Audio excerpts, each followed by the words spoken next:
여러분 안녕하십니까. 아침의 매일경제입니다. 저는 이상훈입니다. 나락으로 떨어지는 건 한순간인 것 같습니다. IT 업계의 전설이세요. 이제는 가십과 조롱의 대상이 된 빌 게이츠를 보니 정말 그렇습니다.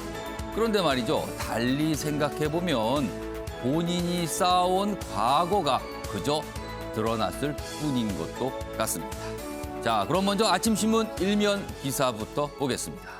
먼저 매일경제입니다. 20년 거주 집 보유세를 보니까 서울이 미국 캘리포니아주와 비교하면 2배 정도나 된다. 좀 높은 편이다. 뭐 이렇게 돼 있습니다.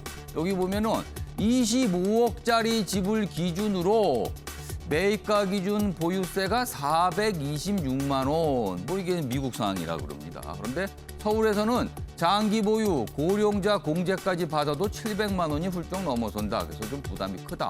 장기 보유, 뭐 이런 분들에 대해서 지금 이 보유세를 좀 줄여준다는 얘기 계속 나오고 있는데 뭐 앞으로 진행되고 있는 상황입니다. 외국과 좀 비교를 해본 내용입니다. 다음은 한국일보 보겠습니다. 다음은 어디? 포퓰리즘에 올라탄 GTX. 지금 GTX D 라인 뭐 여러 가지 좀 논란이 좀 불거졌죠. 주민들이 좀 강력히 반발하고 있는 상황인데 그 반발을 정부가 좀 받아들일 듯한 그래서 뭔가 수정을 할 듯한 분위기입니다. 그와 관련돼 있습니다. 송영길, 이낙연 등 노선 변경 압박하고 있다. 김포 반발, D 노선, 강남 직결도 검토한다. 원래 김포에서 부천까지만 가도 돼 있거든요. 이거를 용산까지 늘릴 수 있지 않은가 얘기가 나왔는데 그보다 더 나가서 강남까지 연결할 수도 있다. 뭐 이런 얘기가 나오고 있습니다. 재보선 직전엔 가덕도 신공항 논란이더니 지금은 GTX 논란이다. 이런 거죠. 국가 교통망 떼쓰면 다 들어주나. 뭐 일각에서 이런 지적도 나옵니다. 다른 지역도 덩달아 개발 요구할 텐데 그거 감당할 수 있습니까? 기사는 이렇게 묻고 있습니다. 이번에는 조선일보 보겠습니다. 유령 세종 청사를 짓고 로또 아파트를 받고 여기 보면요. 관세청 산하기관이 있는데요. 관세평가분류원입니다. 이전 대상도 아닌데 세종시에다 청사를 줬어요. 그것도 돈을 171억 원을 예산으로 받아서 했습니다. 대상이 아니었답니다. 근데 일단 건물을 줬습니다. 근데 1년째 아무도 입주 못하고 방치됐다. 왜냐하면 이전 대상이 아니니까요. 그런데 여기에서 일하시는 분들은요. 특별 공급 아파트를 받은 겁니다. 특공이에요, 특공. 이 특공 아파트는 일단 받으면 엄청나게 많이 남는다는 걸로 알려져 있잖아요. 직원 49명 특공으로 수억의 이득을 올렸다. 이렇게 돼 있습니다. 이 무슨 현상이죠, 지금? 오늘 많은 신문들이 이 내용을 좀 다루고 있습니다. 마지막으로 경향신문 보겠습니다. 머리에 총구 들이댔던 군인 만나고 싶다. 5.18 때 김군과 동행한 소년. 여기 뭐 최진수 씨 하고 있는 사진과 함께 소개돼 있습니다. 오늘이 5.18 광주 민주화운동 기념일이죠. 그러니까 이런 관련 기사가 오늘 참 많이 나오는데요. 자, 본인의 사항을 얘기하고 있습니다. 검정고시 준비하다 공수부대 폭력 겪고 항쟁에 참여를 했다.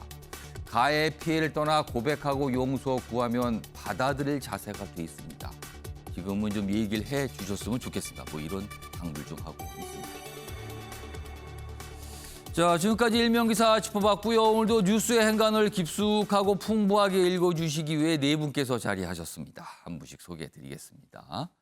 먼저 화면 가장 맨 왼쪽에 신경민 전 국회의원 오늘도 자리하고 계십니다. 그리고 그 옆에는 배종우 세한대 교수 나오셨고요. 세 번째 자리에는 천하람 변호사 자리하고 계십니다. 그리고 마지막으로 장혜찬 시사평론가도 나와 계십니다.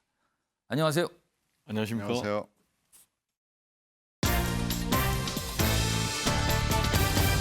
오늘 다룰 주요 이슈들 정리했습니다. 아침을 여는 키워드 5월 18일 화요일 순서입니다. 먼저 첫 번째 키워드 보겠습니다.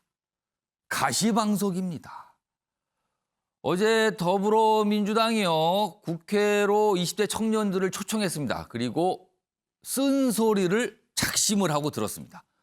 이 자리에는 당 지도부도 참석을 했는데 특히 송영길 대표 가시방석에 앉은 것 같다. 이런 반응이 좀 나왔습니다. 굉장한 쓴소리들이 지금 나왔거든요. 자, 두 번째 키워드는 별지의 순간. 별지요. 아시는 분도 있고 모르시는 분도 있겠는데 별똥별을 뜻하는 말입니다. 북한에서 이런 표현을 좀 많이 쓴다 그래요. 북한이 윤석열 전 검찰총장에 대해서 이런 표현을 쓰면서 풍자를 했습니다. 어떻게 보면 지대한 관심을 보인 겁니다. 어떤 내용인지 오늘 소개해 드리겠습니다. 그리고 세 번째 키워드는 도시락이 왜 이래? 군 도시락이 부실하다는 얘기 한참 전부터 나왔죠. 그리고 뭐 시정하겠다는 얘기 있었는데요. 또 나왔습니다.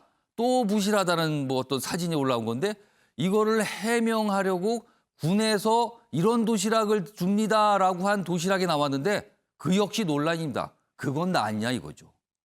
그래서 도시락이 왜 이래? 이런 키워드가 준비돼 있고요. 마지막 키워드는 성명도 못 낸다. 지금 팔레스타인과 이스라엘 충돌 심상치 않게 가고 있는데요. 이 정도면 민간인 피해가 너무 많이 났거든요. 그럼 국제사회가 뭔가 좀 비난도 하고요. 규탄하고요. 자제하라는 성명도 낼 만한데 제대로 된 성명 하나 나오지 않고 있습니다. 다 사정이 있습니다. 자, 그럼 아침에 매일경제 본격적으로 출발하겠습니다. 첫 번째 이슈는 어제 국회에서 있었던 민주당의 한 행사입니다. 그리고 거기에서 나온 쓴소리들을 소개하고 있습니다. 자, 기사가 두 가지가 준비되어 있는데요. 먼저 첫 번째 기사 보겠습니다. 청년들이 이런 얘기를 합니다. 요즘엔 여당, 그러니까 민주당을 지지하다가는 놀림감이 된다. 이 민주당에게는 굉장히 아픈 얘기입니다. 여기 사진 좀 봐주실까요?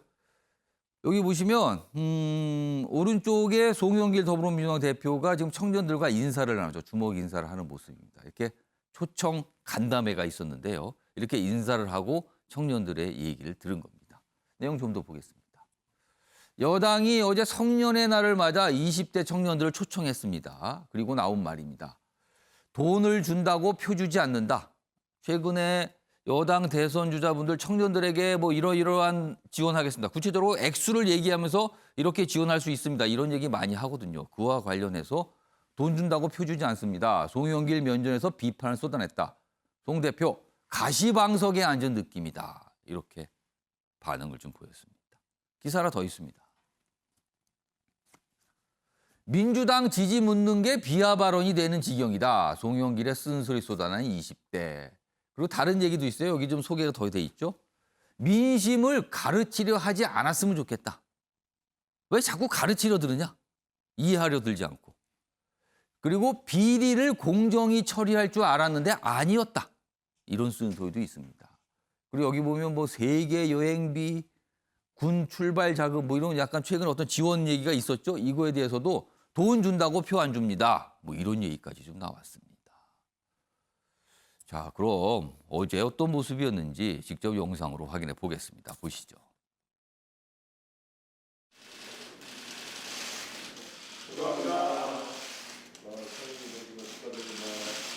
성년이 되신 것을 진심으로 축하드립니다. 축하도 드리고 반갑다는 인사도 건네지만 한편으로는 가시방석에라도 앉은 것처럼 미안하고 안타까운 마음도 듭니다. 청년 세대의 정의감과 공평의 문제는 기성세대 그것보다 훨씬 엄정하고 고닫습니다. 이 세대 비판에 기꺼이 귀를 열어주고 또 이것을 받아들이도록 노력하겠습니다. 예전엔 친구들끼리 너 자유한국당 지지하냐? 라고 놀리곤 했었습니다. 그런데 요즘엔 너 더불어민주당 지지하냐? 가 조롱과 비하의 이야기가 돼버린 것 같습니다. 어떤 분은 고졸자에게 세계여행 경비 1,000만 원을 지급해준다고 하고 어떤 분은 군을 제대한 청년들에게 3,000만 원씩 지급한다고 하고 청년들은 더 이상 이런 공약들에 속아 표를 주지 않습니다. 저런 쓴소리, 그러니까 여러 가지 얘기가 나오는데 그중에서 이제 대표적인 오늘 기사에 소개된 대목들을 좀 영상으로 좀 준비해서 보여드렸습니다. 배종호 교수님. 예. 민주당을 향한 쓴소리입니다. 어떻게 보면 청년들의 강한 거부감이 담겨있는 말들이에요. 왜 이런 거부감이 나타난 겁니까? 어떻게 분석하세요? 뭐 한마디로 얘기하면은 민주당에 대한 기대감이 실망감으로 바뀌었다라는 것 같아요. 역시 이제 기대를 했던 것은 과거의 자유한국당과는 다른 부분, 구체적으로는 두 가지 포인트 같아요. 하나는 좀 공정하고 정의롭게 할 것이다라는 부분, 그리고 우리 삶을 위한 문제 해결 능력이 있을 것이다. 라고 기대를 했는데 실제로 이제 민주당이 집권을 하고 4년이나 됐는데도 불구하고 우리의 삶은 여전히 힘들다. 구체적으로는 뭐 주택 문제, 일자리 문제. 예. 거기에 대한 이제 강력한 분노의 목소리가 핵심인 것 같고요.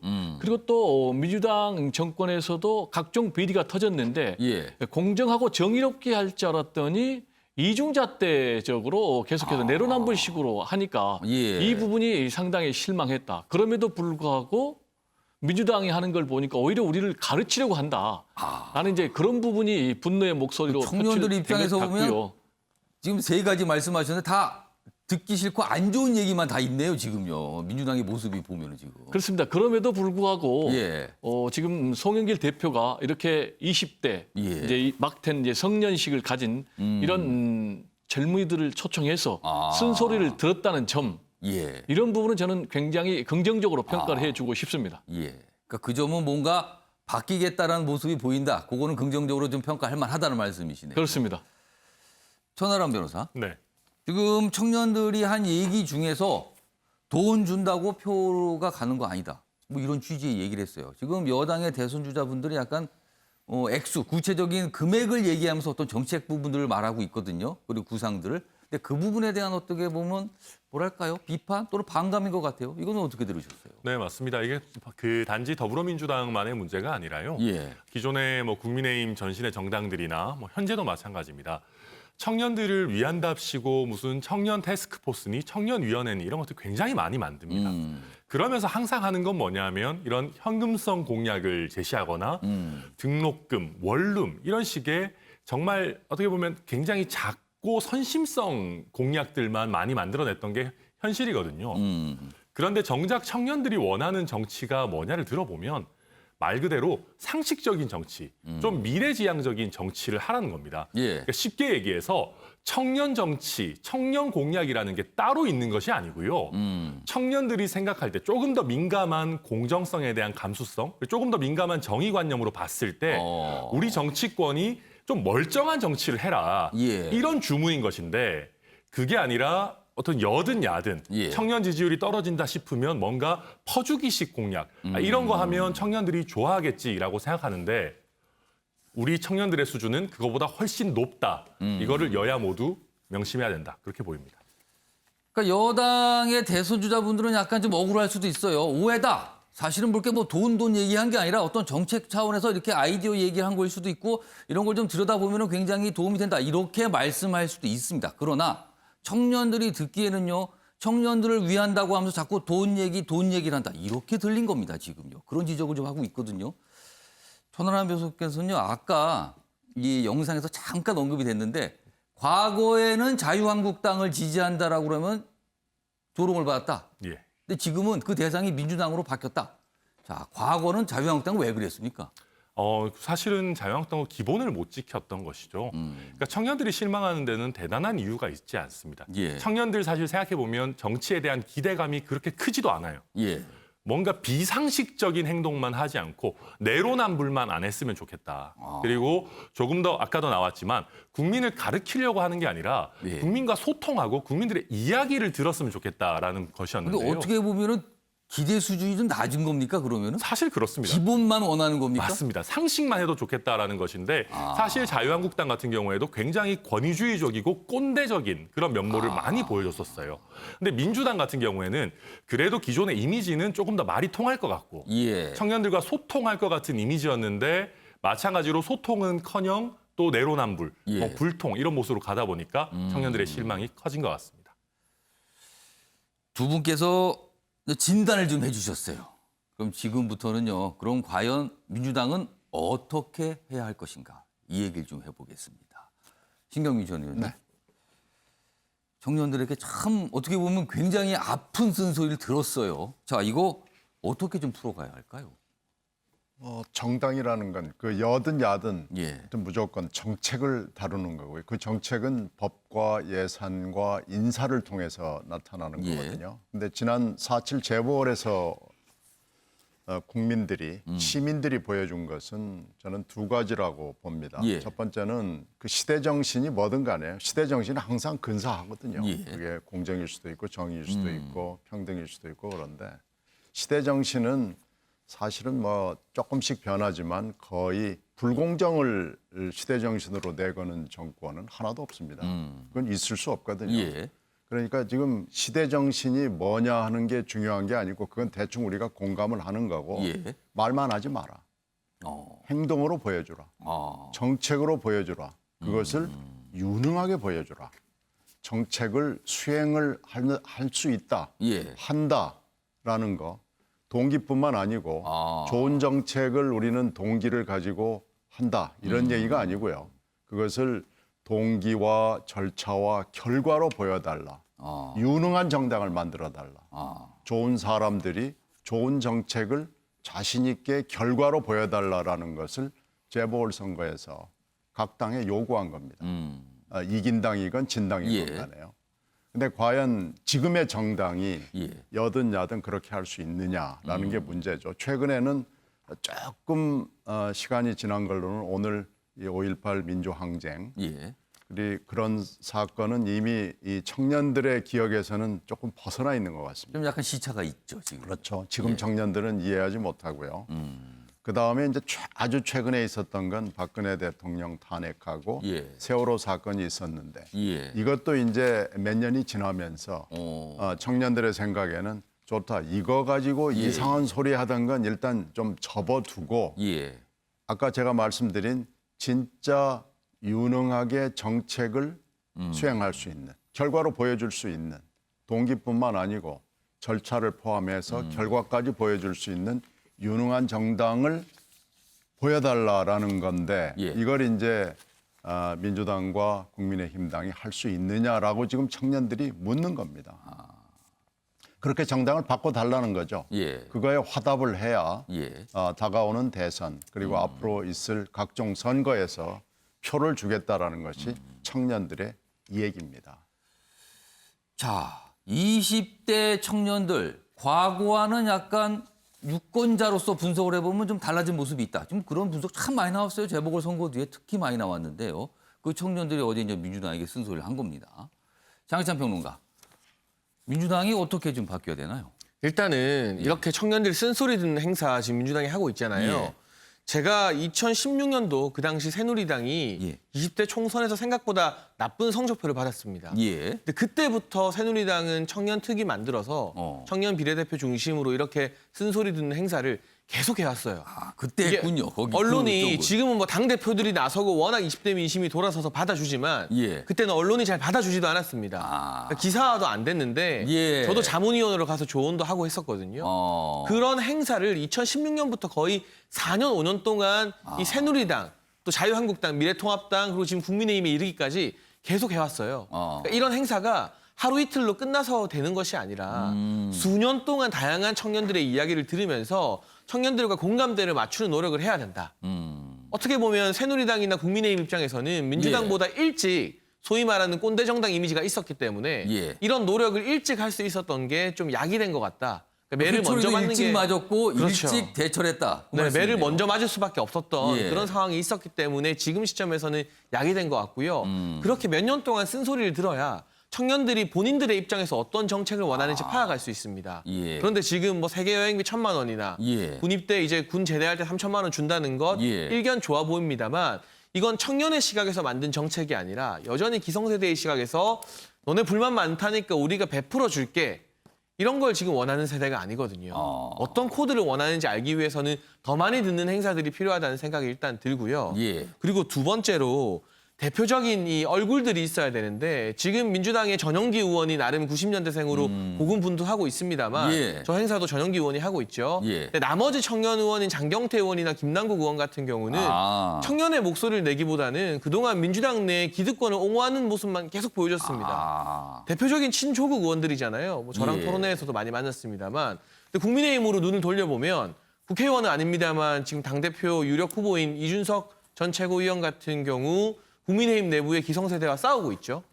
그리고 하태경 의원 같은 경우는 뭐 프로게임단 문제에 뛰어드는 등 20대들이 관심을 많이 가지는 그런 코드에 뭐 선거 닥쳐서가 아니라 예전부터 계속해서 활동을 해왔습니다. 예. 지금 민주당 내 대표적인 청년 문제를 대변할 수 있는 인물이 누구인가 했을 때 떠오르는 사람이 거의 없다는 거. 그 부분도 당 지도부에서 전략적으로 이 의원과 이런 사람들 지금 당내에 없다면 영입을 해서라도 청년 문제 계속해서 발굴해라. 청년 문제 이야기만 주구장창해라. 예. 그러는 이 전방의 공격수가 필요한데 그러한 인물들이 민주당 내 청년 정치인 중에서는 보이지 않는다는 것도 문제점인 것 같습니다. 장기찬 평론가 말씀은 이게 시간이 걸리고 쌓여야 한다는 거네요. 과거에 새누리당, 자유한국당 때 경험해 봤다 그때 이거 단순한 한다고 굉장히 오래 걸리더라. 차곡차곡 쌓아가야지만 뭔가 보인다 뭐 이런 말씀입니다. 아무튼 어제 국회에서 있었던 모습 오늘 많은 신문들이 이 내용을 사진과 함께 좀 다루고 있습니다.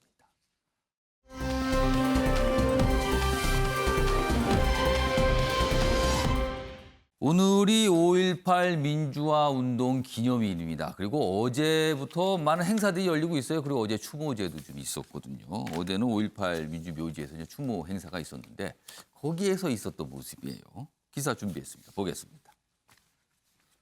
5.18 유족들 정운천, 성일종 손잡고 역사상 처음 하는 악수입니다. 이런 반응을 보였습니다. 여기에 이 기사가 특히 이 정치인의 이름을 여기다 적은 거는요. 국민의힘 소속이거든요. 제1야당인 국민의힘. 국민의힘과 호남.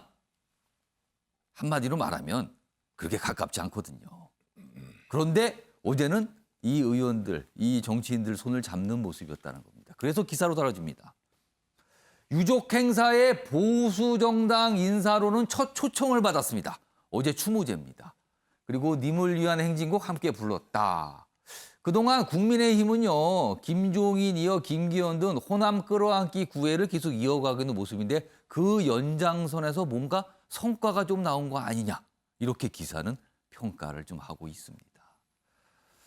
관련 기사는 더 있습니다. 보시죠. 야당 대선 주자 그리고 지도부 호남으로 이런 얘기를 하고 있습니다. 호남으로. 도로 한국당을 넘어서 중도 확장을 생각하는 것 같다. 이렇게 분석이 돼 있죠. 여기 보면 유승민 전 의원 5.18 정신은 민주공화 정신이다. 원희룡 제주지사 역사의 진실 누구도 못 덮는다. 이런 얘기를 합니다. 그리고 야당 의원을 초청한 유족들 첫 악수다. 앞선 기사의 내용이에요. 그리고 여권에서도 야당의 이런 행렬은 이번에 처음 본다. 야당의 모습이 심상치 않다. 뭐 이런 평가도 있습니다. 근데 앞서서 김종인 전 국민의힘 비대위원장이 5.18 민주묘지에 가서 무릎을 꿇고 사죄하는 모습이 좀 있었잖아요. 그와 연관된 내용, 뭐가 연장선 아닌가. 뭐 이렇게 기사는 보고 있습니다. 자, 그럼요. 관련 영상부터 좀 확인해 보겠습니다. 5.18 유족분들이 공식적으로 저희를 초청을 처음으로 해주셨다는 데 대해서 우선 감회가 새롭고 감사를 드립니다.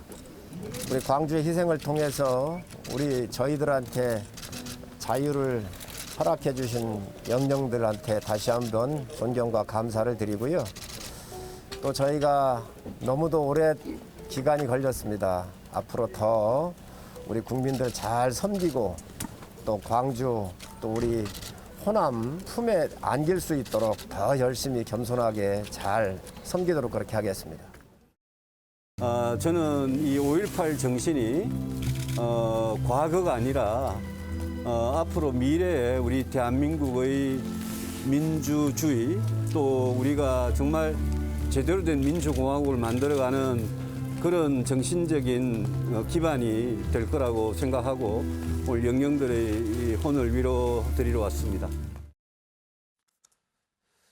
자, 전체적인 얘기를 들어보면 뭔가 굉장히 공을 들인다. 뭐 약간 그런 분위기 있습니다. 여기 사진 좀 보겠습니다. 여기 보시면 제목은 5.18 추모제에 보수야당 의원 첫 초청을 받았다. 그러면서 유족들과 같이 있어요. 여기 보면 사진 가운데는 정운천 의원이고요. 그 옆에는 성일종 의원이 이렇게 나란히 거기는 모습인데 사실 이 두 의원, 특히 성일종 의원 같은 경우는 5.18 관련 단체를 공법단체로 이제 뭐 승인을 하는 부분, 이 관련 법안이 있었는데 이거에 대해 적극적으로 좀 지원했다는 평가 받았고요.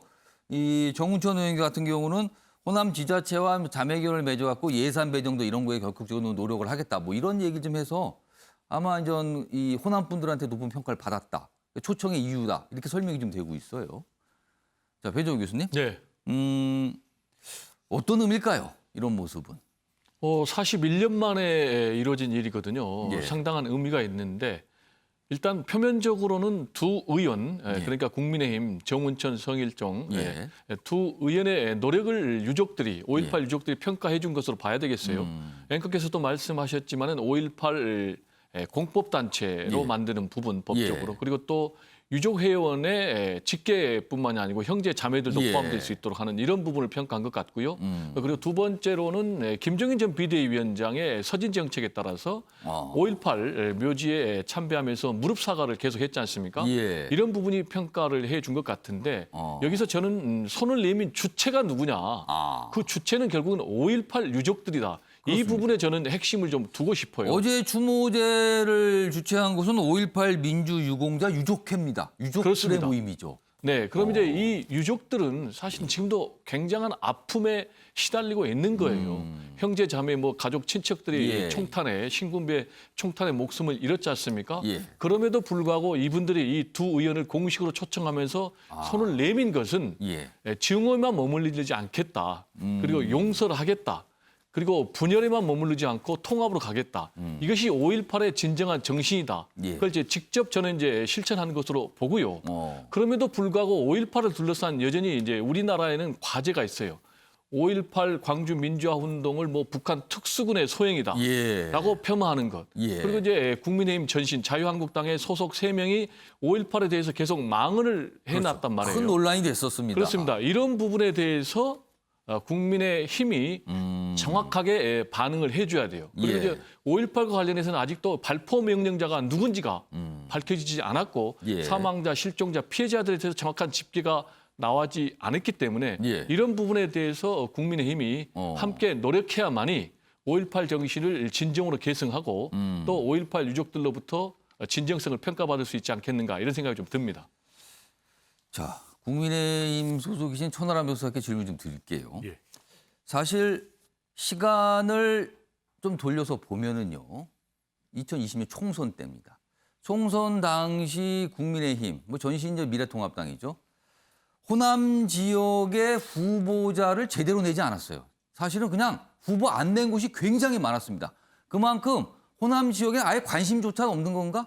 그냥 뭐 상관없는 지역으로 생각하는 거 이런 평가까지 받았습니다. 근데 시간이 한 해가 넘어가서 이번에는 좀 굉장히 좋은 평가 이런 모습들이 보이고 있거든요. 자, 일각에서는요. 이 모습이 대선을 앞두고 또 잠깐 이러다 일회성으로 끝나는 거 아니냐 이런 지적 분명히 있습니다. 어떻게 보세요?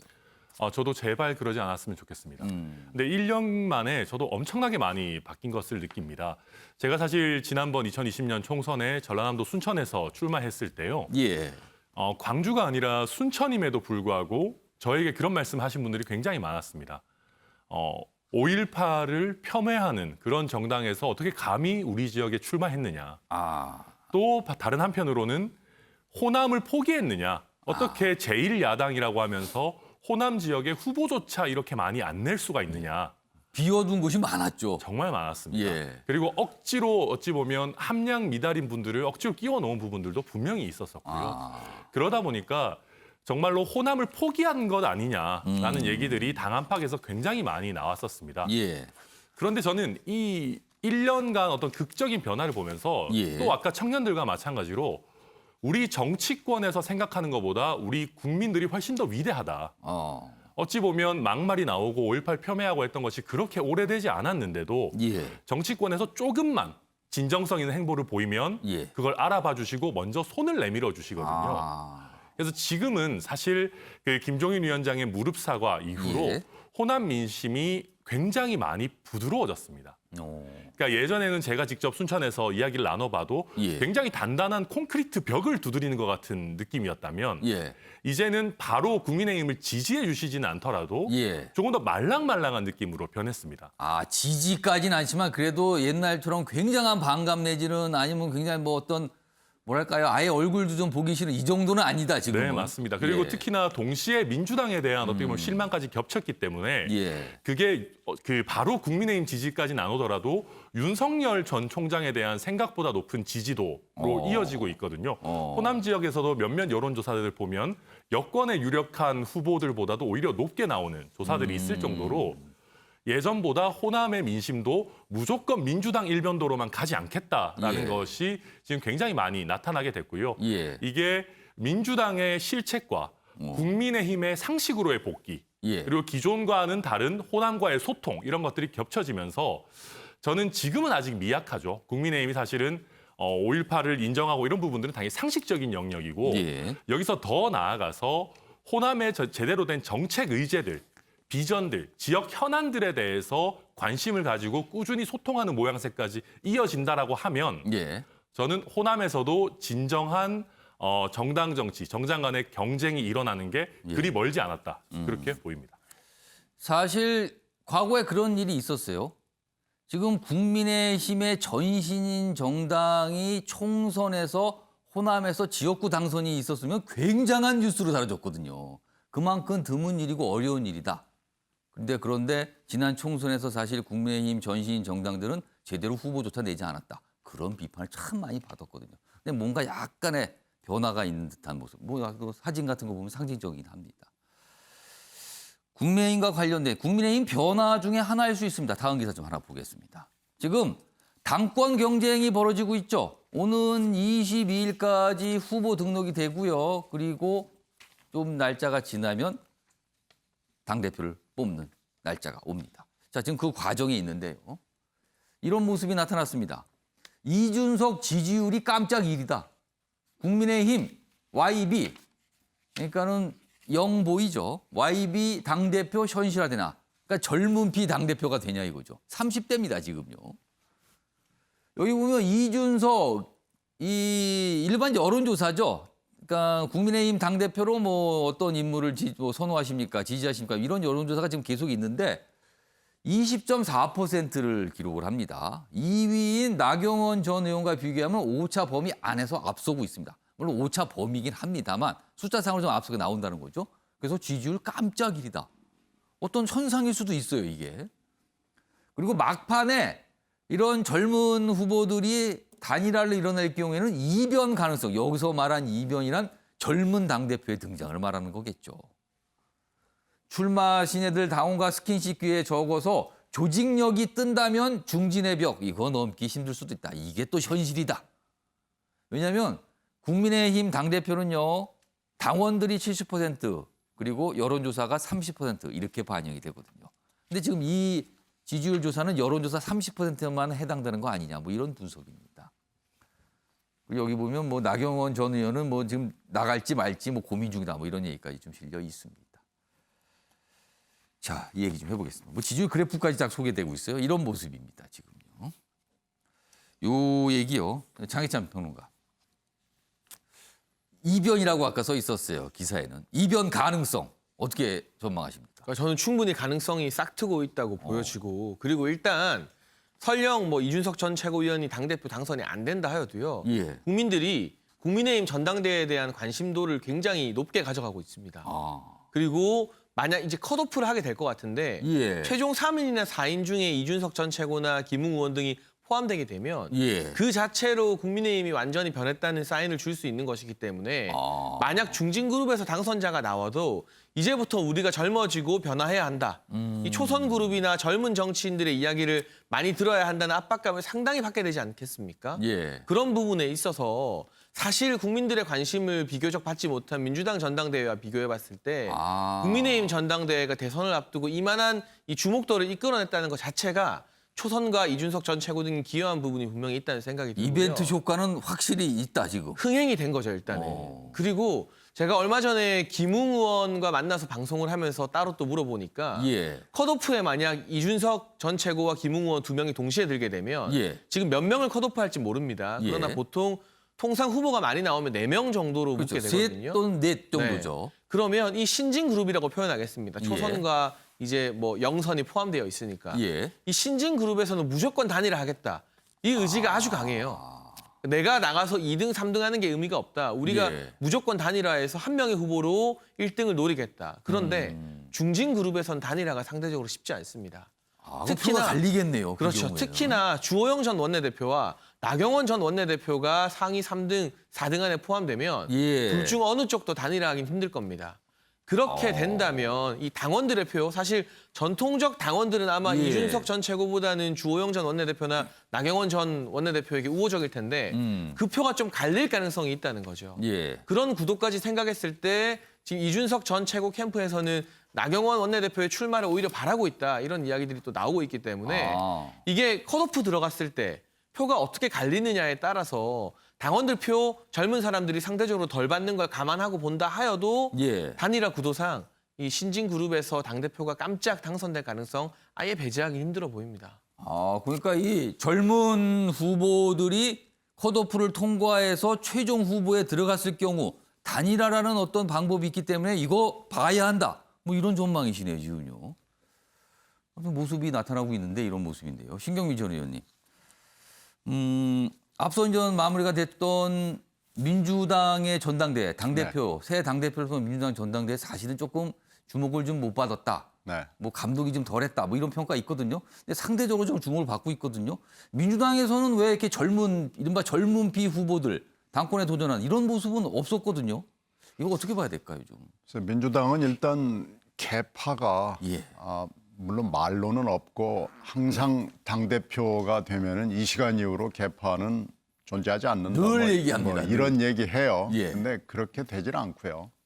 개파가 분명히 존재하고 물론 이 옛날 새누리당, 한나라당 예. 면면이 이어오는 국민의당 쪽에도 개파가 있긴 있는데요. 개파의 그 색깔이 민주당보다 상대적으로 좀 옅어 보입니다. 그러니까 이게 이제 가능했고요.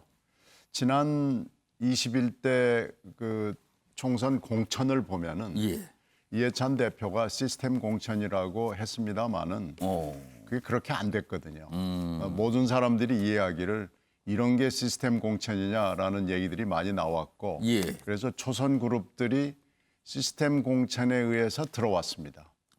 들어와가지고 그러니까 실제는 시스템 공천이라고 볼 수가 없는 상황이고 이것들을 당사자들이 모두 다 알거든요. 예. 그러니까 도저히 넘을 수 없는 벽이 있다라는 것을 모두 다 알고 있고 그런 상황에서 초선 그룹들이 튀어나온다라는 것은 일단 현재 민주당에서는 생각할 수 없는 현실입니다. 그러니까 계파가 엄연히 굳건하게 존재하기 때문에 소장파, 이른바 젊은 피가 있더라도 그냥 그 계파에 소속이 돼 있지 따로 뭘 할 수가 없다. 이런 말씀인가요? 그렇죠. 그러니까 지금 현재 그 민주당의 예. 그 계파 구조나 체제 안에서 초선들이 나와서 뭘 할 수 있다라는 가능성을 못 본 거죠.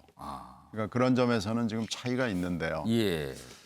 이 전당대회도 물론 이제 6월 중순에 하잖아요. 예, 그렇습니다. 아직 시간이 있기 때문에 지금 룰도 결정이 안 돼 있고 그래서 두고 봐야 되겠습니다만은 만약에 국민의힘 쪽에서 초선 그룹이 되거나 예. 대약진을 하거나 이러면 예. 민주당에 주는 메시지나 영향은 크다고 볼 수밖에 없습니다. 만약에요, 이 기사에서 설명한 이변이 벌어져서 이른바 소장파 당대표가 아주 젊은 당대표가 탄생할 경우 민주당은 어떻게 됩니까? 굉장히 긴장하는 상황입니까? 아니면 그다지 그렇게 신경 안 써도 되는 상황입니까? 뭐 말로야 긴장 안 하죠.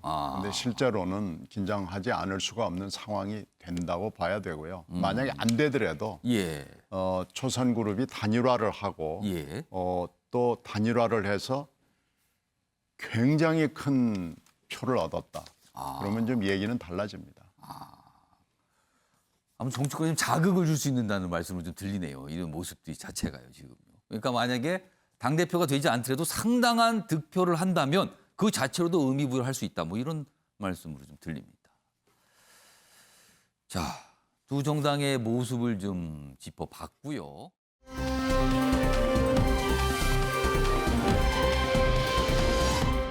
그리고 지금부터는요, 북한 얘기를 좀 해볼 텐데요. 윤석열 전 검찰총장이 등장합니다. 먼저 기사가 먼저 하나 있습니다. 북한 매체가 이 북한 대외 선전 매체예요. 윤석열 전 총장을 비판하는 풍자 꽁트를 올립니다. 약간 드라마 형식의. 그러면서 그 드라마가 목소리만 담겨 있는 드라마 이 파일을 올려놨고요. 그리고 그 내용의 원고까지 같이 공개해놨어요. 꽁트입니다. 근데 거기에 나온 대목 중에 별똥별의 순간이 될 것이다. 뭐 별지의 순간인데요. 별의 순간이 아니고 별똥별의 순간이 된다는 거예요. 별은 떠 있잖아요. 별똥별은요. 내려도 떨어지는 겁니다. 이렇게 풍자를 했습니다. 화면으로 좀 더 자세히 보겠습니다. 여기 보면 북한 선전 매체 통일의 메아리입니다. 이렇게 돼 있어요. 제목이 별의 집에서 일어난 별지 소동. 풍작 공투인데요. 목소리 연기가 좀 나와요. 여기 보면 윤석열 전 총장과 윤석열 전 총장의 부인 뭐 이렇게 등장인물이 있는데요. 이런 얘기가 나옵니다. 뭐 당신도 반짝반짝했다 사라질지 어떻게 알겠나? 그럼 뭐 내가 뭐 별지란 말이야? 뭐 이런 식의 대화들이 진행이 되는데 자, 이거보다요. 직접 어떤 목소리로 이게 설명이 돼 있는지 들어보도록 하겠습니다. 별의 집에서 일어난 별지 소동. 요즘 남조선에서 윤석열이 별의 순간을 잡은 인물이라는 말이 나돌고 있다고 합니다. 그럼 그의 집으로 한번 가보는 것이 어떻습니까? 여보세요? 윤석열 전 총장을요? 미안하지만 제 남편은 지금 몸이 좀 불편해서... 네. 그럼 안녕히. 정말 시끄러워 죽겠네. 아고 어디서 온 전화야? 인터뷰 요청 전화가 온 걸 거절했어요. 아, 잘했어. 보나마나 뻔해요. 당신이 국민의힘에 입당하겠느냐, 삼지대에 나서겠느냐, 당신이 가붙을지 알고 싶어 몸살이군요. 아, 나야 어쨌든 촌행으로 별의 순간을 붙잡았는데 이걸 놓칠 수 없지 않소. 한때 대선주자로 이름을 올렸다가 덜덩이같이 추락해버린 반기문처럼 당신도 반짝했다가 정당에 사라져버릴지 어떻게 알겠어요? 뭐 반짝했다가 사라진다고? 아니 그럼 내가 별지란 말이야? 예? 내 마음속에서까지 당신이 별지가 되어버리지 않길 바래요. 자, 이거 왜 자꾸 별지 하면서 그래? 아, 내 우주의 기운을 다 모아서라도 진짜 별이라는 걸 기어코 증명하고야 말 테다. 그럼. 여보, 전화네요. 또 신문사 같아요? 자, 이젠 정말 시끄러워서 없다고 해. 별은 밤에만 뜨니까. 지금이 밤이잖아요. 그럼 별이 사라졌다고 해. 알았어요. 여보세요? 우리 남편은 지금 별지로 사라지는 중인데요. 어떻게 보면은 굉장한 풍자입니다, 사실은요. 지금 상황에 대해서 잘 설명을 좀 하면서요. 자, 서다람 변호사. 네. 북한이 참 관심이 많은 것 같아요, 윤석열 전 총장에 대해서. 이거 어떻게 들으셨어요? 그러게요. 굉장히 관심이 많고 뭐 제3지대로 가느냐, 직접 나서느냐. 지금 상황까지 다 설명을 하고 네, 있어요. 남한의 어떤 정치 상황을 사실 정확하게 어떻게 풍자로 담아내고 있는 것 같고요. 심지어 반기문 전 유엔 사무총장의 예까지 들면서 뭐 금세 사라질 수 있다 이런 식의 얘기를 하고 있습니다. 저도 굉장히 관심도나 뭐 정확도 이런 게 높은 수준이라고 보이고요. 아마도 우리 북한 입장에서 보면 민주당의 정권이 조금 더 연장되기를 바라는 마음이 분명히 있을 수 있습니다. 북한 입장에서는? 네, 아무래도 그렇게 해석을 하세요, 지금? 대화하기도 편하고 윤석열 전 총장이 지금 여권에 대항하는 야권의 후보로서 가장 어찌 보면 존재감이 크고 또 북한 입장에서는 성향을 굉장히 알기 어려운 인물이에요. 그러다 보니까 북한 나름대로는 관심을 높게 가지면서 견제구를 던진다고 해서 던지는 것인데 오히려 이게 남한의 관점에서 보면 윤석열 전 총장을 도와주는 것이 아닌가. 한 번 더 지금 5.18 메시지를 내는 이 41주기의 윤석열 전 총장이 오늘을 또 정해서 메시지를 내는 날이지 않습니까? 오히려 윤석열 전 총장의 주목도를 좀 더 높여주는 그런 것이 아닌가 해서 어떤 의도일까 다소 좀 궁금하기도 합니다. 전체적으로 지금 들어보셨습니다만 지금 정치권에서 흘러가는 상황을 다 설명을 하고 있어요. 그 꽁트 내용이요. 신경민 전 의원님. 북한 입장에서는 윤석열 전 총장이 굉장히 신경에 좀 쓰이는 건가요? 이거 어떻게 해석하세요? 일단 뭐 부정적이네요. 내용 자체는 부정적이죠. 별의 순간이 아니라 뭐 별지의 순간이 된다 뭐 이런 식이에요. 사라질 거다라는 얘기를 그 부부간의 대화를 통해서 윤에 대해서 매우 부정적이다는 걸 북한이 과시를 했다라는 건 이제 오늘 확인이 된 거고요. 그러니까 싫다. 한마디로 싫다. 하여튼 윤 총장이 부각하는 건 북한의 입장에서는 별로 좋아하지 않는 것은 확인이 됐는데 이 사람들이 그러니까 대한민국 관련해서 뭘 자기들이 메시지를 내면 직접적으로 영향을 준다는 걸 굉장히 잘합니다. 그리고 사실 우리보다도 더 열심히 한국의 언론 매체, 방송 포함해서요. 언론 매체들의 보도를 열심히 보고 또 출간되는 책을 하여튼 에이전트를 통해서 계속 즉각 수입해가지고 분석을 하고요. 한국 정치만 그런 게 아니고요. 북한 사람들 만나서 얘기를 들어보면은 예. 미국 정치도 굉장히 관심이 많아요. 그래서 그러겠네요. 미국에서 나오는 오. 회고록과 미국에서 나오는 중요한 언론 보도를 사실은 우리보다 더 열심히 들여다보고 분석을 합니다. 깜짝 놀랄 정도로 분석을 하는데 예. 문제는 뭐냐면요. 그걸 북한식으로 분석을 해요.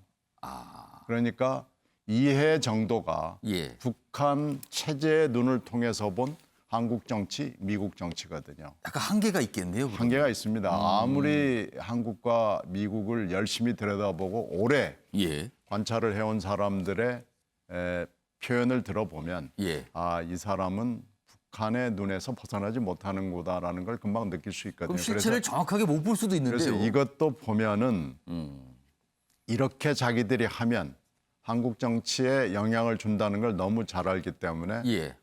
영향을 분명히 끼치려고 하는 건데요. 이 의도가 있다는 거죠, 네, 이거는. 의도가 분명히 있고 이게 이제 자기들 혼자 할 수 있는 일이 아니고 예. 결국은 최상층까지 결제를 맡아서 하는 일이고요. 그런 걸로 보면 이 북한은 한 몸으로 움직이는 때가 굉장히 많거든요. 예. 그래서 이게 시사하는 바가 큽니다. 어떻게 보면 북한이 이런 꽁트를 공개적으로 만들어서 대회에 보여주고 있다는 점도 굉장히 좀 이례적으로 보이고요. 그리고 윤석열 전 총장에 대해서 굉장히 관심을 갖는 것과 동시에 부정적이다 지금 입장이. 뭐 이런 것도 나타납니다. 배재호 교수님. 예. 아까 잠깐 얘기하셨는데 그렇다면 북한은 이번에 대선을 통해서 우리 대선을 통해서 정권이 연장되기를 바란다. 이렇게 해석이 되나요, 그러면은? 그렇습니다. 이제 기본적으로 북한은 보수 세력이 집권하는 걸 원하지 않죠. 이번에 이제 꽁투를 보면은 윤석열 전 총장의 정체성과 관련해서 예. 북한은 확실하게 보수 세력의 후보가 될 것이다. 이렇게 전망을 하고 있는 것 같아요. 북한에 대해서 뭐 우리는 이해를 못하지만 북한 입장에서는 돌직구를 던지는 그런 행보를 계속해 왔거든요. 자신들의 셈법에 의해서 평가를 하고 계산을 하는 것이죠. 예. 실제로 이제 북한 입장에서 보면은 예외적인 그런 이제 노태우 정권 같은 경우도 있었지만은 이명박 박근혜 전 정권의 경우도 보수 정권이 집권을 하니까 결국 이제 남북 관계가 대결적 적대적 국면으로 갈 수밖에 없지 않느냐. 예. 그렇지만은 문재인 정권에 들어와서 결국 이제 한반도 평화 프로세스, 평화 상생 공존의 정책으로 가면서 사상 처음으로 북한과 미국의 정상들이 만나서 회담을 했지 않습니까? 예. 그리고 또 역시 이제 진보 정권에서 보면은 김대중 전 대통령 남북 정상회담 가졌고 또 문재인 대통령도 남북 정상회담 가졌지 않습니까? 예. 그런 것을 볼 때 결국은 북한에서는 보수 정권이 들어설 경우에는 자신들이 원하는 그런 국면의 남북 관계, 예. 더 나아가서는 북미 관계도 전망이 안 되기 때문에 예. 결국 이제 윤석열 전 총장을 비롯한 보수 세력의 집권을 반대하는 그런 목소리를 노골적으로 낸 것이 이런 꽁트 형식의 비난이 아닌가 이렇게 생각이 됩니다. 장희찬 평론가. 그럼 북한의 이런 꽁트를 보니까 윤석열 전 총장은 보수 대선 주자로 북한에서 공인을 받은 셈입니까? 그럼 이걸 어떻게 해석해야 됩니까? 아마 윤 전 총장 입장에서는 이렇게 예. 꽁트까지 내준 북한 매체 상당히 고마워하지 않을까 싶어요. 고맙다. 본인이 내심 아직까지는 본격적 정치 선언을 안 하고 있는데 예. 사실상 대선 출마를 기정사실화해주면서 더군다나 보수 진영, 집토끼들이 보기에 북한이 비판하니까 윤 전 총장 정체성 의심할 필요가 없겠다 이런 생각을 하게 만들어졌거든요. 그리고 하나의 단서가 더 있었죠. 윤석열 전 총장이 MB정부의 김성한 전 외교부 차관과 외교안보정책 관련된 통화를 많이 나눈 내용이 언론에 보도가 됐었는데 예. 그때 드러났던 윤석열 전 총장의 북한에 대한 시각은 굉장히 부정적이었습니다. 이를테면 북한의 거듭된 미사일 발사가 핵 탑재를 위한 것이 아니냐. 이런 질문을 김성한 전 차관에게 했다고 알려지고 있고 예. 강력한 한미일 동맹을 기반으로 해서 이 북한을 압박하는 그러한 외교를 해야 된다는 발언도 나온 것으로 알려지고 있어요. 예. 북한 입장에서는 이런 이야기를 듣다 보니 윤 전 총장이 대통령이 되면 북한에 대한 대북 제재 수위가 더 강해지겠구나라는 생각을 할 수밖에 없을 겁니다. 그런데 이런 식으로 윤석열 전 총장 본인은 그리고 이번에 여러 가지 이 5.18 메시지나 그 이전의 행보 등을 통해서 중도층 지지가 높은데 지금 오히려 윤석열 전 총장이 받는 도전은 중도층 민심 뺏기는 게 아니라 보수층 내부에서 홍준표 전 대표나 이런 분들이 예. 진짜 보수가 맞냐 공격을 하고 있거든요. 예. 그런데 북한이 나서서 저 사람 보수 정치인이다 이렇게 공언을 해주는 게 윤 전 총장의 정치 행보로 봤을 때는 오히려 상당한 도움이 되는 그러한 메시지가 북한 쪽에서 나온 게 아닌가 싶습니다. 그러니까 북한은 뭔가 영향을 주기 위해서 이런 꽁트를 만들어서 공개를 했는데 윤석열 전 검찰총장 개인으로 봤을 때는 오히려 이게 도움이 될 수도 있다. 뭐 이런 분석이 되네요. 오늘 좀 나오는 거 보면은요. 아무튼 어떻게 보면 굉장히 이례적이에요. 이런 꽁트까지 맞는 걸 보면은요. 북한이 관심이 참 많구나. 뭐 이런 걸 좀 볼 수 있는 것 같습니다. 자, 아침에 매일경제 지금 시각을 보니까요. 오전 8시 50분을 좀 빠르게 지나고 있습니다. 여러분께서는 생방송 아침엔 매일경제를 보고 계십니다.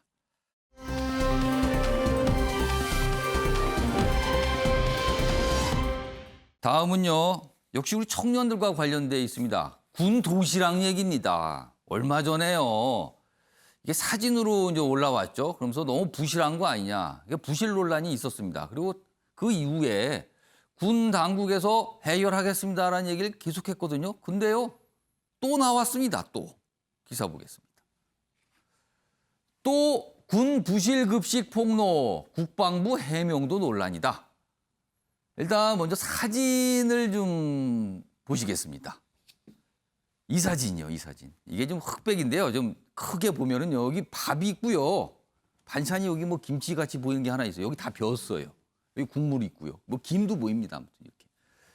자, 지난 16일 이 페이스북 페이지인데 육군훈련소 대신 전해드립니다. 여기에 이런 관련 약간 폭로 이런 사진들이 많이 올라오거든요.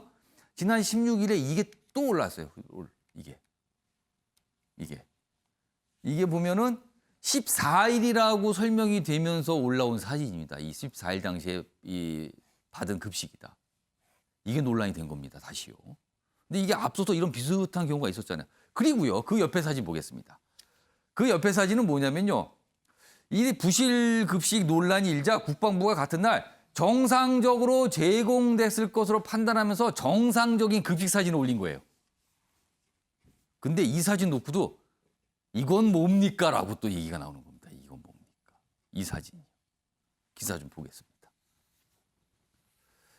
격리장병 급식 제보 사진이 올라오자 국방부 정상 급식이라고 얘기하면서 사진을 공개했는데 많은 분들이 그거 보면서 이게 정상입니까? 어떻게 된 겁니까? 라면서 오히려 역풍이 불었다는 겁니다. 자, 그럼요. 먼저 이와 관련해서 관련 영상이 있는데요. 확인해 보겠습니다. 현재까지 확인한 바에 따르면은 이상 없이 정상적으로 제공된 것으로 보이는데 추가적으로 이게 계룡대 근무지원단이 아닌 육군, 공군, 해군의 직할 부대에서의 문제점도 있을 수 있기 때문에 그거에 대해서는 추가적으로 확인 중에 있다. 이렇게 요일별로 다르기 때문에 그리고 조식, 중식, 석식별로 다르기 때문에 그 점은 저희가 항상 그 수준에서 나오는 것은 아니다. 사진 좀 다시 볼게요. 그러니까 지난 14일 부실 도시락 논란을 일으킨 그 사진이에요. 이게 이제 폭로 사진인 거죠. 그리고 이후에 이제 군 당국이 이제 확인도 해보고 해서 이게 정상적으로 올라온 사진입니다. 그러면서 뭐 약간 좀 해명을 한 거죠. 그런데 해명 사진이 급식을 한번 봐보세요. 위에를 좀 보시면요. 물론 옆에 국물도 있고 뭐 우유도 있어요. 근데 여기 보시면 밥, 김치로 보이는 게 있고요. 약간 계란으로 보이는 거 이 정도인데 이걸 보고 많은 분들이 아니 이건 안 부실해요? 이렇게 물어보는 겁니다. 지금요. 장시환 평론가 어떻게 보셨습니까? 짧게 이제 세 가지 문제를 지적하면 예. 이거 처음 있는 일 아니잖아요. 예. 사실은 지난달부터 대대적인 국민적 화제가 되어서 국방부 장관과 소위 말하는 별들, 장군들 다 모여서 회의했는데 예. 밥 하나 잘 먹이는 게 그렇게 어려운 겁니까? 왜 아직까지 이런 문제가 불거져야 되는지. 예산 문제일까요? 이거 왜 그런 걸까요? 국방 예산이 얼마나 어마어마한데 누가 예. 다 가져가는 건지 모르겠어요. 그리고 두 번째로 지금 이 잘된 배식이라고 들고 나온 거 방금 예. 우리 앵커도 정상이라고 지적했지만 설명이 됐어요. 예. 저게 어떻게 정상적인 급식입니까? 어느 단체를 가도 저런 급식은 안 나옵니다. 그런데 나름 심혈을 기울여서 이 정도면 잘 나왔겠지 하는 걸 국방부가 보도자료를 내지 않았겠습니까? 근데 그 수준이 저 정도면 평상시에 언론에 밝히지 않는 급식들 우리 군 장병들이 먹는 배식은 얼마나 처참한 지경일까 참 가슴이 많이 아프고요. 세 번째로 지금 인터넷에 문제 제기가 된 이 사진은요. 볶음 김치입니다. 그리고 국방부가 이거 정상 배식이라고 밝힌 도시락에는 일반 배추김치가 반찬으로 나와 있습니다. 그러니까 동일한 날 같은 도시락이 아니라는 거죠. 그러니까 지금 문제 제기한 건 저 볶음 김치 사진인 건데 지금 다른 도시락 가져와서 마치 처음 문제 제기한 병사가 거짓말한 것처럼 이렇게 국방부가 해명을 하고 있는데 전혀 그렇지 않다는 것이기 때문에 총체적 난국이다. 이렇게 평가할 수밖에 없고요. 밥 하나 잘 먹이는 문제 뭐 대단히 어려운지 모르겠지만 이거 빨리 해결하지 않으면 가뜩이나 입안하고 있는 20대 민심 뭐 이건 꼭 정부 차원의 문제라기보다는 군의 문제입니다만 정말 걷잡을 수 없이 20대들의 분노가 현 정부와 군대를 향하게 될 것 같습니다. 자, 뭐 어떤 분들은 그렇게 말씀하실 수 있을 것 같아요. 아니 뭐 이 정도면 된 거 아닙니까? 이건 해명 도시락이죠. 해명을 하면서 나온 도시락. 이 정도면 뭐 먹을 만하지 않아요라고 하지만 많은 분들이 이런 말씀을 하세요. 편의점 도시락도 이거보다 훨씬 좋습니다. 이런 말씀 하십니다, 지금요. 손아람 변호사. 네. 진짜 말씀하신 것처럼 3,000원짜리 편의점 도시락도 저보다 훨씬 낫습니다. 아마 저게 단가가 얼마인지도 봐야 되겠지만 예측컨대 3,000원보다 비쌀 겁니다. 책정된 것은. 그런데 그렇다고 3,000원? 하면 대충 한 3,000원보다 조금 모자라거나 아마 그 언저리 좀 한 2,800원, 3,000원 정도로 좀 알려지고 있어요. 네. 한 끼 그렇다라고 배정된 게. 하면 사실 비슷한 가격대에 시중에서 구입할 수 있는 음식의 질에 비해서 너무 떨어지거든요.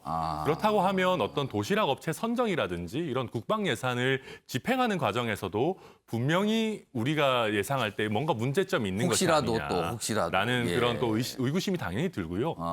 근본적으로 아까 청년과 연결해서도 말씀드렸지만 우리 공공기관, 특히 정부, 군이 사람을 좀 귀하게 여겨야 된다. 그러니까 젊은 사람들이 자신의 인생에 굉장히 중요한 시기를 나라를 위해 봉사하는 것이 사실 군 아니겠습니까? 그렇다라고 하면 이분들의 어떤 시간과 그분들의 신체나 이런 것들이 굉장히 소중하다라는 것을 느껴야 되는 것인데 군대는 아직 그런 관념 자체가 매우 옅은 것 같아요. 그냥 우리가 가용할 수 있는 말 그대로 자원이 아닌가.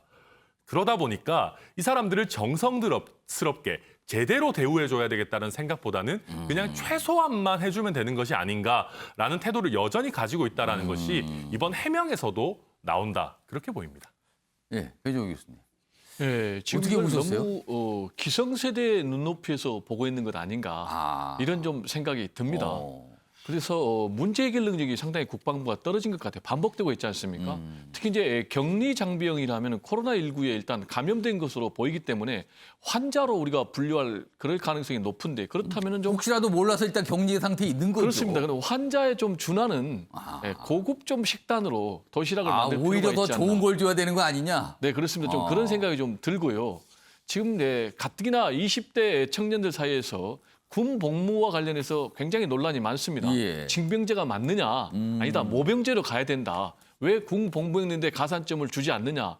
굉장히 이런 논란이 많은데 빨리 국방부가 이 문제와 관련해서는 빠른 대처를 통해서 문제 해결 능력을 보여줄 필요가 있지 않나 이런 생각이 좀 듭니다. 뭔가 군 당국이 더 설명을 좀 해야 될 것 같아요. 지금 해명을 하면서 올린 이 사진 갖고는 해명 잘 안 될 것 같습니다. 지금요. 오히려 더 논란을 일으켰거든요. 지금요. 좀 더 자세한 설명 그리고 좀 더 어떻게 하겠다는 계획이 좀 있어야 될 것 같습니다. 지금요. 그냥 회의만 하고 끝날 일은 아닌 것 같아요. 지금 이 모습이요.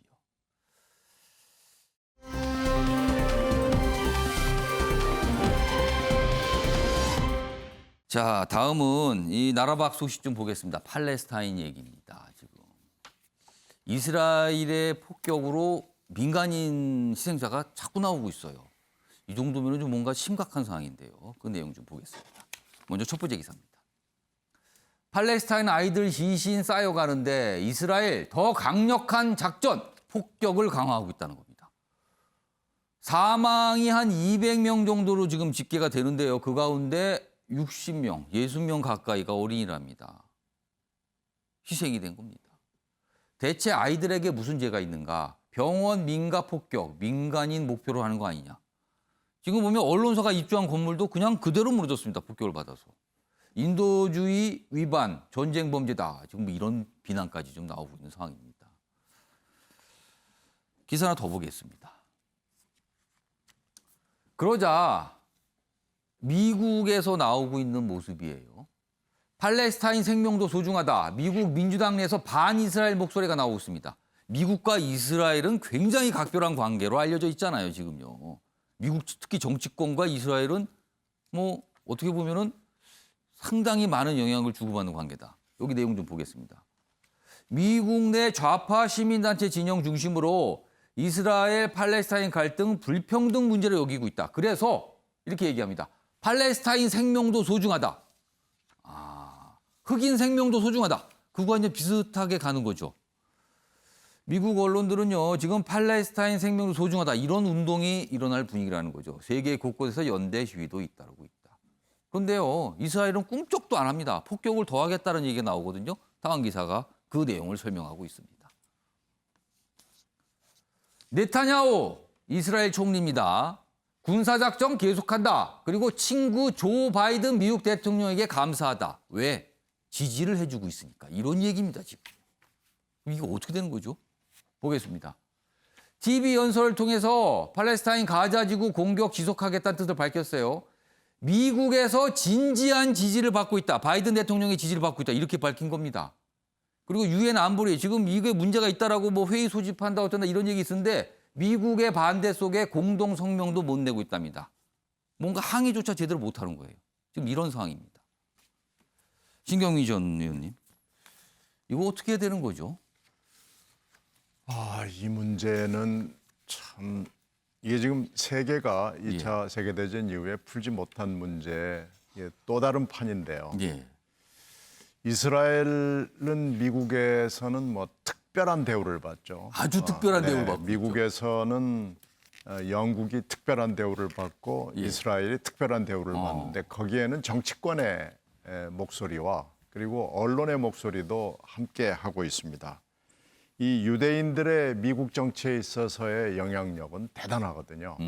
그리고 유대인들은 수는 작지만 미국의 정치, 경제, 사회 문화를 지배하고 있다고 봐야 되고요. 특히 네타냐후 총리는 일단 장기 집권도 하고 있지만 부정부패로 조사를 받고 있음에도 불구하고 미국 정부로부터 특히 조 바이든 대통령과의 오랜 교우 관계가 있어서 절대적인 지원을 받고 있습니다. 그래서 네타냐후를 비난을 해봤자 바이든 대통령이 귀에 들어갈 수가 없는 그런 상황이거든요. 그렇다면은 사실은 이스라엘 뒤에는 미국이 있다 이렇게 되는 겁니까? 뭐 그런 거죠. 지금 보통의 통상적으로 이 정도 되면은 그리고 민간인 희생자, 특히 어린이 희생자가 이 정도 나면은 미국이 지탄을 하고 시정을 요구하고 이래야 되는데 이걸 지금 못 하고 있는 거죠. 안 하는 겁니까? 못 하는 겁니까?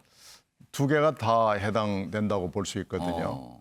그렇게 따지면 이제 유엔 안보리가 이제 항상 문제인데 여기에는 거부권을 행사하면 아무것도 할 수 없기 때문에 지금 미얀마 경우에는 중국과 러시아가 반대하기 때문에 아무것도 못 하는데 똑같은 현상이 이제 처지만 바뀐 거죠. 미얀마 뒤에는 중국과 러시아가 있고 이스라엘 뒤에는 미국이 있고. 네, 미국이 있으니까 또 유엔 안보리가 아무것도 하지 못하는 이런 상황인 거죠.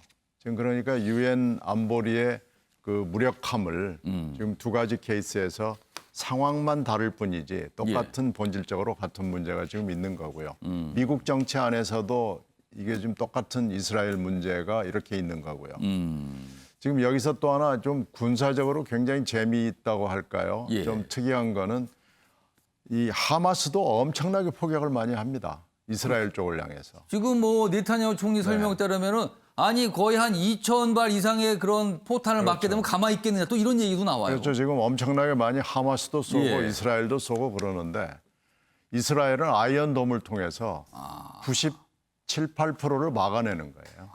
그러니까 지금 희생자가 거의 없고 몇 명 지금 있는 거죠. 그리고 또 하나는 이건 이제 좀 확인이 필요한 대목인데 이스라엘은 분명히 저기가 무슨 빌딩이다라는 정보를 가지고 지금 쏜다는 거죠. 그러면서 AP통신 등이 입주해 있는 거기 프레스 빌딩에 대해서 쏴서 무너뜨렸잖아요. 근데 지금 경고를 해고 미국에도 통보를 했다고 그렇게 얘기를 하는데 미국의 국무장관은 받은 적이 없다는 거거든요. 이거 어떻게 된 겁니까? 그러니까 정보기관끼리는 아마 했을 거예요. 근데 미국의 정보기관이 미국 국무부에다가 통보를 안 했기 때문에 국무부도 모르고 있었고. 네, 미국 정부에 통보를 했다라고 그랬을 때 가령 미국 정부에 어디까지 해야 되는 것이냐라는 문제가 있는 거죠. 이건 언론에 대해서 공격을 했고 그 빌딩이 완전히 와해됐기 때문에 이건 국제적으로 큰 문제가 되고 AP통신은 미국의 대표적인 언론기관이거든요. 그러니까 이렇게 되면은 이제 미국이 이러고도 아무 얘기를 안 할 거냐. 얘기를 해야 되는 거냐라는 굉장히 정치적인 문제로 지금 비화가 되고 있습니다. 근데 이제 한쪽에서는 이 팔레스타인과 이스라엘의 갈등은 항상 있었고 예. 거리에서건 공공장소에서 있었는데 왜 이 건을 이렇게 크게 퍼뜨려서 이렇게 많은 희생자를 내느냐에 대해서 의문을 제기하거든요. 네타냐후가 자기 국내적인 위기를 극복하기 위해서 또 이렇게 또 네, 강하게 나오는 거다. 사건을 이렇게 크게 일으켰다라는 분석도 있고 그래서 앞으로 향후 상태를 봐야 되겠습니다. 해결이 필요한 국제 분쟁이 있는데 그 뒤에는 각각 강대국들이 유치하면서 해결이 안 되는 모습. 미얀마와 팔레스타인에서 보이고 있는 것 같습니다. 자, 부처님 오신 날인 내일 아침에 매일 경제는 평소보다 40분 늦게 시작합니다. 오늘은 여기서 마무리하겠습니다.